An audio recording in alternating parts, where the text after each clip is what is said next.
Yes, mulawo Soul TV twongera okubuzaako na Joli wasota sebo wasota nyabo. Olwayo lwa kubiri ennaku z'omwezi mukaaga omwezi ogw'omusanvu omwaka gwa 2021. Essaawa ziri 12 ekwisekedde kikanga mukaaga. Tugenda mu maaso kubanga tukulamusaako ne tukwebaza abasobodde okubanga mena gye mukola ekiro ekikesezza olwaleero. Abatambula okugenda ku mirimu namwe tubaagaliza okubanga mutuka bulungi. Program omunyo okumakya nze Muhammad Wamala tugenda kutambula mu nsonga mpola mu ggwanga erya Uganda mulimu ebintu bingi ebyatambudde olunaku olwajjo. Ensonga z'akasente zikyayongera okwogeza bannayuganda obwama naye ng'ate era eggwanga erya Uganda lyaguddemu ekyekango olunaku olwajjo. Yaliko presidential candidate yavuganyaako mu kalulu aka 21 mu ggwanga erya Uganda. Omugenzi kati Aggrey Awol tugamba nti eggwanga erya Uganda bano bayita ba octogenarians, omuntu abeera atuuse emyaka 80 n'okweyongerayo abeera nga abakoleredde eggwanga lye, naye tugamba nti ate yasizza ogw'enkomerero olunaku olwajjo ku myaka 82 wali mu ddwaliro erimu mu bitundu eby'ennaalya. Kitalo nnyo naye nga tugamba bugambe Katonda yeebale byasobodde okuba nga amukozesa mu byobufuzi by'eggwanga erya Uganda. Bw'oba oyogedde n'otayogera ku Aggrey Awol abeera omulyaza amanyiza ne famire ye, naye nga tumugamba nti yeebale kuba ate nga yaweerera abaana ne famire ye ne taatawo okubanga yasobola okumuweerera n'amutuusa mu nsonga ezo. Oli musajja muyivu nnyo, yasomera mu Harvard eyo mu ggwanga erya America ate nga ayagala okugenda mu magye. Kitaawe n'amugamba tojja genda Sandhurst mu Bungereza. Tugenda mwogerako nnyo naye munaye kasukwa kulamuseeko tulabe ate butandika enkya ya leero. Well, Alex Soul TV nange nkubuuzaako nti wasotya nnyabo sebo nkwebaza olw'okuba nti ozuukidde ku munnyo. Amanyi nze tusima Apollo omunyo ku makya bwetwe tubutandise amawulire malungi si malungi naye ate tusaasira abo abafunye ebizibu okusingira ddala famire oba eka y'omugenzi kati Honorable Aggrey Awol n'eggwanga lyonna okutwaliza wamu olw'okuba nti tuviiriddwako omukulu oyo abadde elder, abadde mu myaka egyo obaolyawo egisobola okwebuuzibwako. Tuli mu kaseera obaolyawo akatali kangu, twandibadde era twetaaga abantu ab'amagezi bwe batyo abasobola otulungamya butya bwe tusobola okutambuza eggwanga lyaffe Uganda. Tusanyukidde nnyo banaffe abafunye ebirungi oba batuuse ku birungi byonna, naye ate tugamba nti tunywere tugume embeera yandibanga ekyali nzibuzibu. Bwana Wamala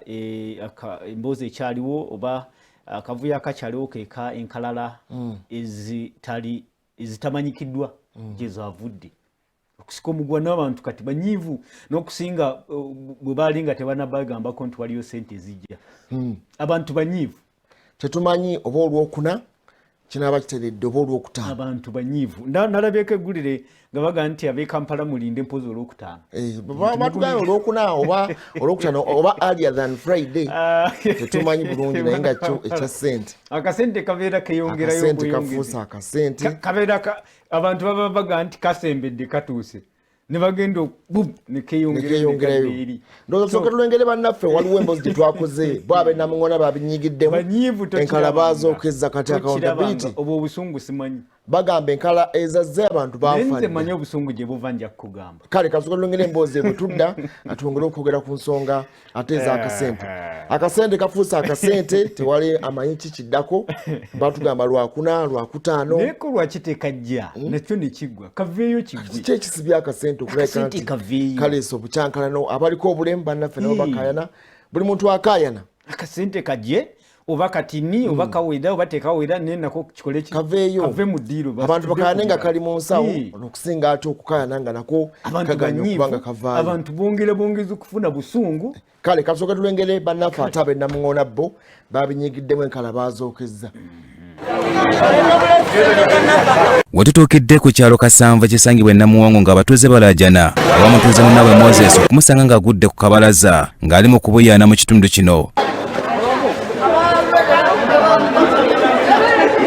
Kiza James akulira ebyokwerinda ku kyalo kino agamba nti Moses talina bulwadde bumutawaanya okuggyako enjala n'amuwadde akatebe yekyagenda mu maaso n'okuba nate ng'emusumbuwa. Abantu bali bubi nnyo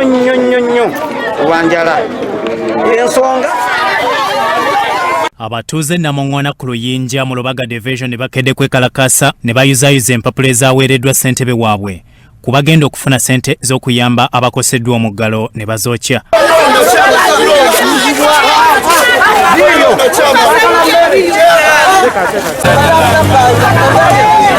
Bano kuva mu mbeera enkalala ez'abaweereddwa abasinga tebaliiko nga kino bakizudde eggulo era balumiriza nti zirabikiddeko bagagga. Badde baga tujivukidde emyaka 25 naye enkala zijja zitanga tuliimu ekyolwa kiba kisoboka kati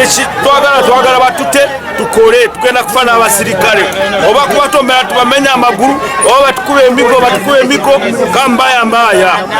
Beegugungidde mu maaso ga woofiisi ya ssentebe w'ekitundu kino nga baagala abannyonnyole.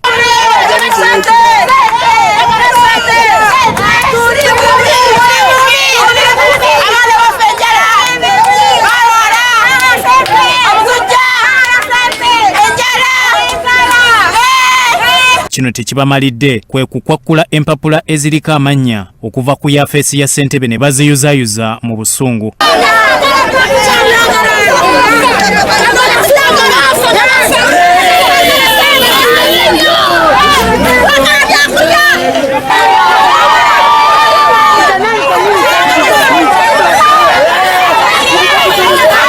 Balumiriza nti vulugu eyeeyolekedde mu nteekateeka eno talabwanga nga n'abamu beewayiriza emirimu gye batakola ate abalala nga bafa dda.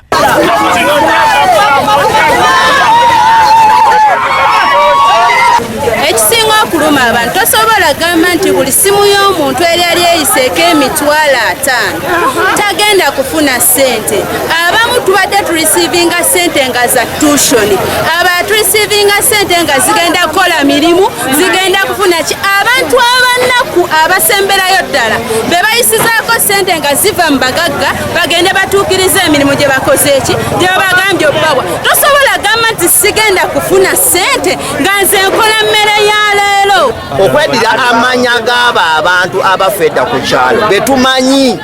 gegale ku kalala okugeza nga David Maria Chairman Lukia yafa Sereko yafa. Ssentebe w'ekitundu asabye gavumenti okuvaayo ekwatagane nabo. Nze ndi bubi, ndi mbweraliikirivu olw'ensonga lisiti gye baleese y'abatuuze nti bafune ssente bali bubi tebaliimu. Abatuuze bange tebaliimu mu bipapula bino bye batuleetedde ebintu bifu. Tawunikiraka yabijjeewa, tawunikiraka lwaki teyatwebuuzizzaako nga ffe abakulembeze nti abantu baliwa abali mu bwetaavu mu nsonga eyo. Mu ngeri endala abatuuze enaakulabye mu zooni ey'omukaaga bazeze okuddamu okwewandiisa ku birisiti ebireeteddwa bwe batalabikiddeeko. Bano balangidde abakulembeze baabwe enkwe n'okusosola nga balowooza nti be babajje ku nkalala zino kale kabafe enjala. Abantu enjala ebaluma badidde sisitemu yonna ne bagijja ku LC kyokka nga te LC emanyi omuntu wa wansi kati aba LC betukanulidde amaaso tetulina kyakulya. Tusaba gavumenti etuule ekole omwaka emanye nti abantu bonna bali mu mbeera ki mbi era babawe akasente bonna bakafune. Babakulembeze mu zooni eno bayimirizza enteekateeka eno nga bagamba nti kyandiviirako enjawukana mu batuuze. Gamba wenti nti ekyalo kino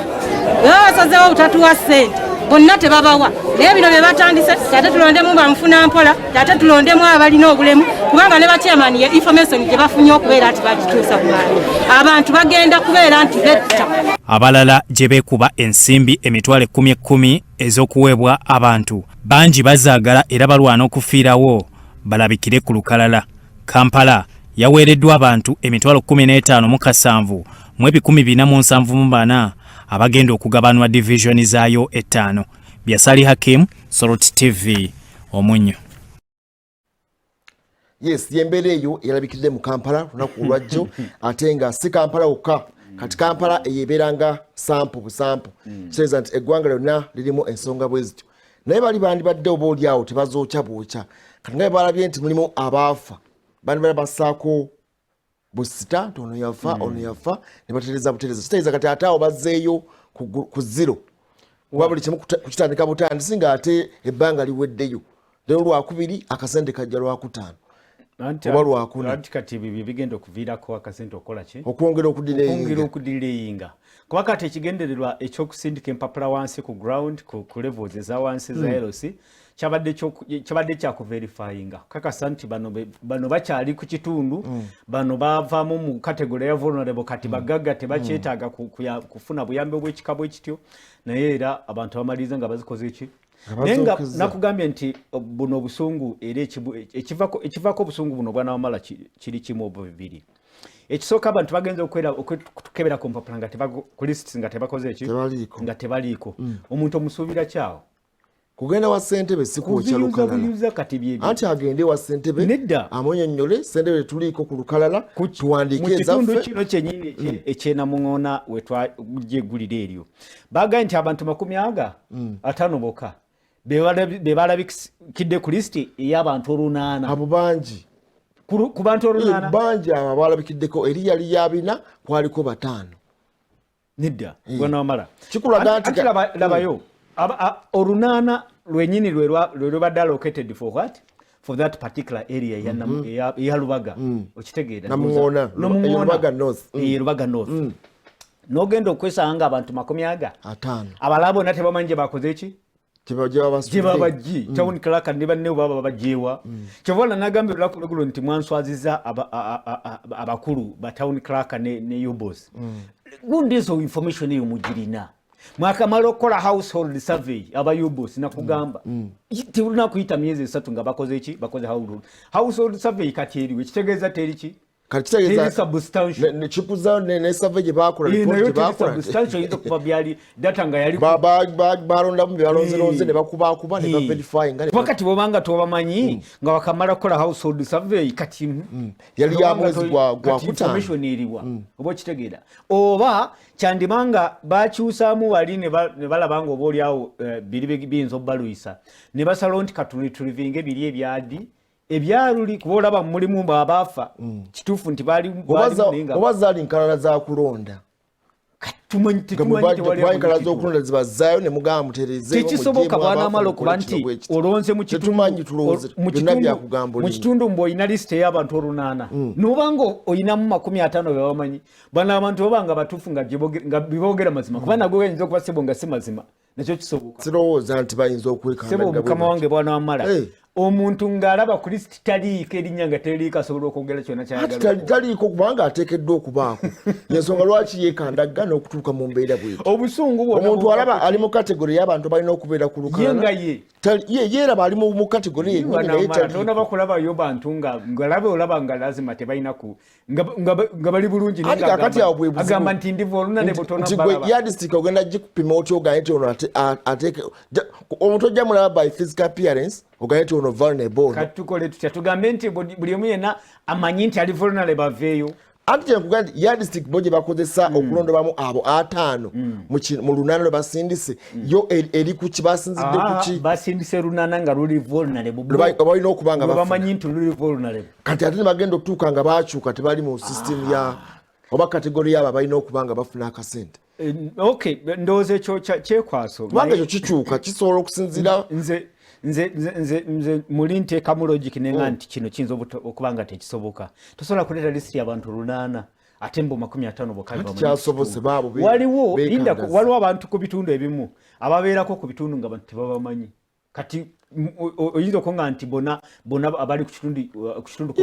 obamanyi olunaana lwonna ne babanga abantu tebakyeyanjula ku LCs anti LC kakati ye bwabanga alina asobola okulaba nti ono waffe ono si waffe abantu kakubire bwana wamala abantu tebakyeyanjula mu zi LCs abantu basenga busenzi mu bitundu ne babeera mu bitundu nga tebakoze ki nga tebamanyikiddwa kati oli bw'ayitamu bw'ati mu lukalala n'alabako abantu 10 bamanyi kati mbulira ku kitundu abo bennyini abakaya nabo bamanyi abantu bonna abali ku kitundu nedda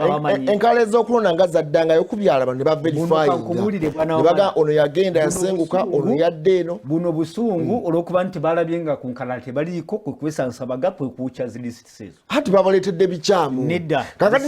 nedda bw'ogamba waliwo be baleese nga sinaba bitundu ebyo nabo bagambe nti no sibe bano kubira omuntu nga oli bw'atunulamu n'alabanga ekisooka bw'atunulamu n'alabanga amanya tagamanyi ng'abantu tabategeera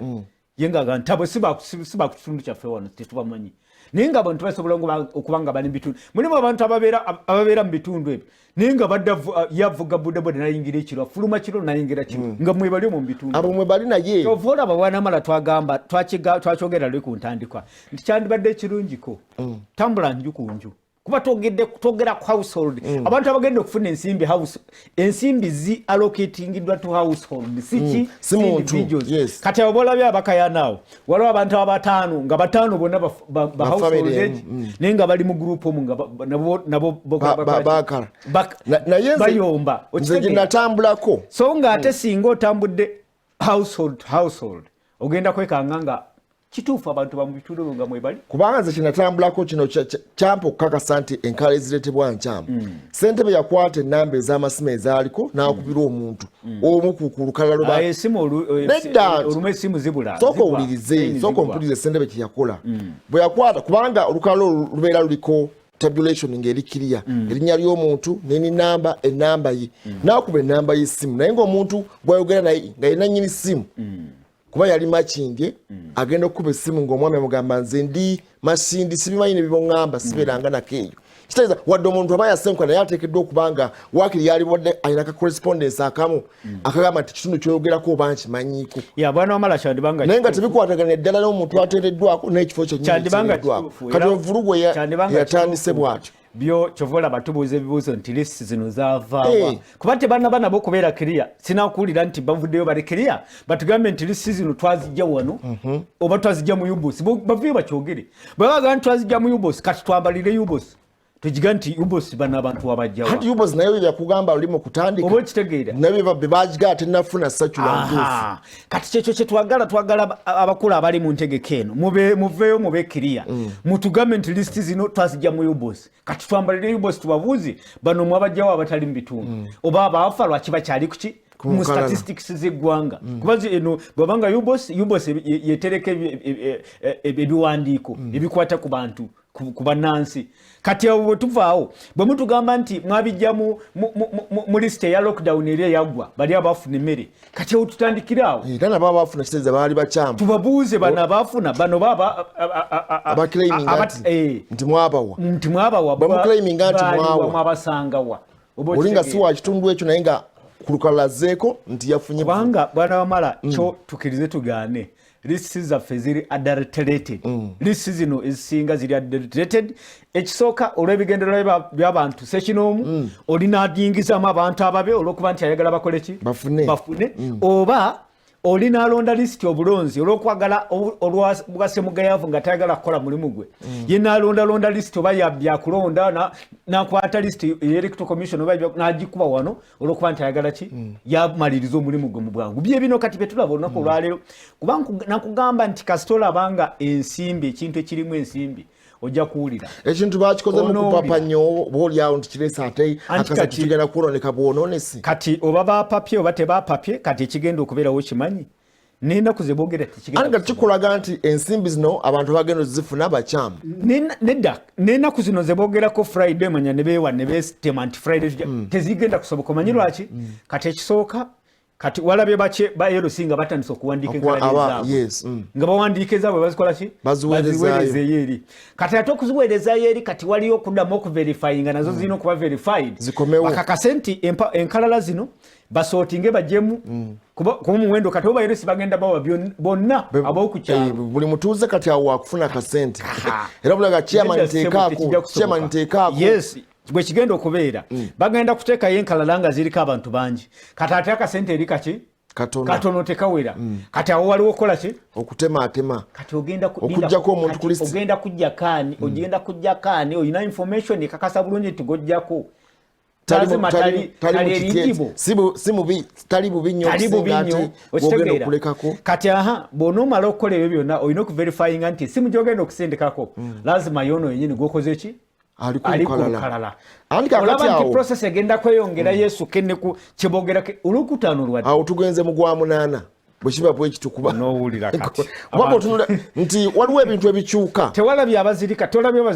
kati oyo omusajja mukulu eriyo n'abaafudde waliwo omusajja mukulu bitundu byewakisa eyo yali atunga nga mpolampola naye ng'agenda anonya akasente mpolampola batugamba nti ekyamutta sokuwuliza ono omusajja gwenjogerako yali musajja nga avendinga mpolampola agenda atambula mu bantu n'atunga engatto ze mpolampola alina abaana babiri yali abeera nabo naye olw'omuggalo ogwajjawo nga takyasobola kufuna bantu bamusanga afiridde mu kazigo ke ng'afudde era bantu bakuba nakajju kakaza nti musajja mukulu badde tukyamulaba kubanga abantu tebaki bakyamuleetera kantu kati oyo yali mu bwetaavu obw'emitwalo 10 nga tayagala kusekowadde olunaku olwo kiri scientific bwana Omara buli lw'osuubiza omuntu buli lwasuubira buli lwasuubira omubiri gukola ki eguli yakitinga yes yali theory gye twasoma mu PC metabolism embwa kasito gya climatizing n'ogiyigiriza nti esawa kasita ziwera sawa 7 erya kati bwe ziwera 7 etandika okusalivatinga yali scientific gundi ya P6 kati omuntu buli lw'omusuubiza nti kati ngenda kuwa waliwo abali amabanja kati oyo mulaba yazirise ayinza okuba ebbanja yali lyadda ng'amanyi nti emitwalo 10 gikola ki jijja n'agenza okulaba ng'ennaku ze yabasuubiza nti bwe ngenda okusasula ensimbi zikoze ki ziseewo oba oliawo yandibanga njala bambi ng'enjala emukola ki ng'enjala emulumi natuuka okukola ki natuuka okuzirika n'ekikulu kiri nti bwana Omara lwaki abakulu ebintu lwaki tetubeerako time ekintu nekikola mu butuufu bwakyo anyhow kale katusoke tumulemu katusobola kukola kintu nekukitereeza nekivayo nga kiri perfect really kasoke tumulemu kubanga bintu bibwe bintu binyiza Omala mutuswaziza chala nabbanja simanyi kino oba okiyitako naye katumule tudde ate n'ageebwerwa eggwanga.